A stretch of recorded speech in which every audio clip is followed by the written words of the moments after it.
Talk about first alert weather now. That's right, Aaron Moran. We've got so much to talk about today. Gosh, what day is it at this point? We are in the midst of our stretch of first alert weather days.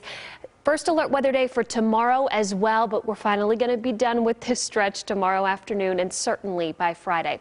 Looking at satellite and radar loop over the last 3 hours, we had a little bit of a lull for some of our southern counties, particularly south of I-20 and even in parts of Dallas and Tarrant counties. The precipitation was pretty minor, but now we're starting to see all of this build back in.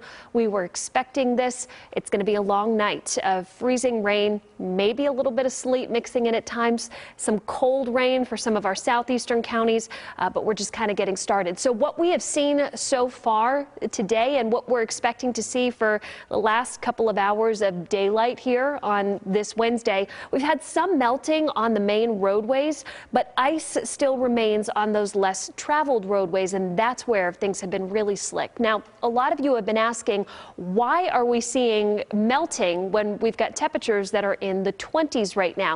All has to do with the power of the sun. So that energy coming from the sun, that radiation, it's heating the surface, particularly trying to hit the ice that has kind of accumulated on the roads, right? But that radiation bounces off of the ice and can't warm the air temperature. So you're not really seeing this huge warm up, but you are seeing that melting on the roads. Also, some traffic helping with that as well. So we've had that melting on really the interstates haven't been too bad. What I've been hearing from most of you is that it's the side roads, the bridges and the overpasses as well, those elevated surfaces where you're still dealing with those slick spots. But what's going to happen here in the next couple of hours? We are going to lose the sun, and that equates to refreezing. So we're expecting icy conditions not just on the side roads, the secondary roads and the elevated surfaces, but back on the interstates again.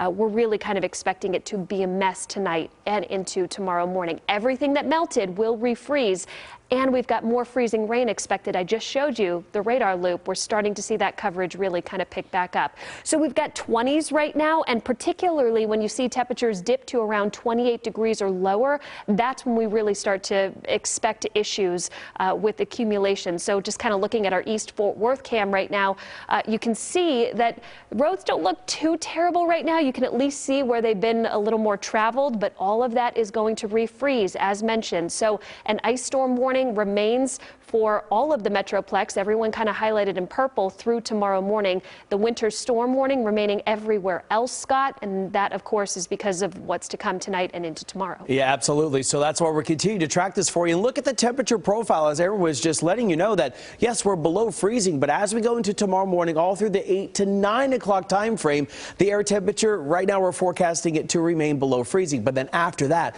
we warm through our midday and then into the afternoon hours into the mid-30s. So that's why that ice storm warning is in effect until 9 o'clock for tomorrow morning. Now, the first alert futurecast picks up on that freezing rain that's still here, and I do anticipate more to develop as we go into the evening hours. But you notice by the time we go to 4 to 5, we start to see that freezing line get close. So this forecast model trying to bring in that mix of rain and some heavier freezing rain, and then that starting to just turn to an all cold rain as we go into the late morning hours, then into the afternoon, and then drying out just a bit before some wraparound precip works on in the form of just a cold rain on the way. So we could still see, we're still anticipating possibly up to 1/2 inch of ice, including parts of the Metroplex through Thursday morning. And then outside of that area, maybe about 3/10 inch of ice. So just keep that in mind and just stay off the roads. I know it doesn't look too bad out there, but it's still pretty slick. By Friday, we are sunny and 49 degrees. By Saturday, 55. By Sunday, 62. And Karen and Doug, on Monday, almost 70 degrees. Look at that. We're supposed to play baseball, first baseball game on Saturday. I'm trying to wrap my mind around 3 days after an ice storm. All I can think is tomorrow's Groundhog Day. Yeah. No. And I don't. No. I know. It's just a rodent. It's just a rodent. I need that on a T-shirt, buddy. Thank you, Scott.